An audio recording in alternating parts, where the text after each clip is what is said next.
on 512 prisoners, and we're expecting the former president to be making his way soon anytime. I can see lights further down there, but I can tell you even further on the other side of the road, there's a heavy police presence there of about 8 police vehicles, some of them unmarked and heavily armed. But we see now there's a motorcade. I'm guessing it's making its way in.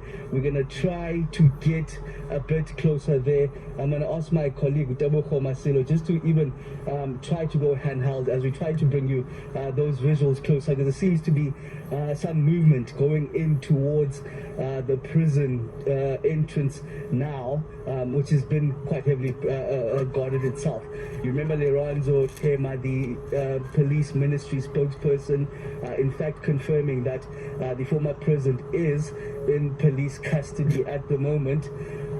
But we were expecting him to then be escorted to the escort correctional services. Even in meeting some of the police vans along the way, they did confirm that, in fact, he'll be making his way here. And even the police officials we spoke to on the entrance further down did confirm that. We're going to try to get a bit closer with my colleague Tebogo Masilo there to get you a better picture of what's happening. They're a bit bright, those lights there, but it's a convoy making its way in this very moment. You can assume that that convoy should be carrying the former president, Jacob Zuma, as we expected the deadline to come to an end at midnight for him, given that constitutional court judgment last week.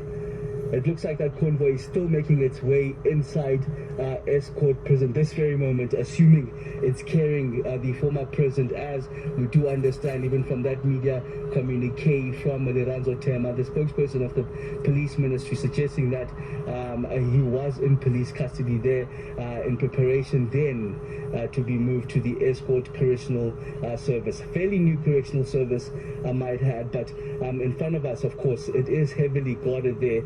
You can see the policemen with those shotguns in hand, even the correctional service. With respect, where all inmates are meaningfully occupied and expected to improve themselves, where inmates can strengthen links with their families and prepare for their release. Now, as Abiwe says, this prison consists of 2 units with a capacity to accommodate 512 inmates.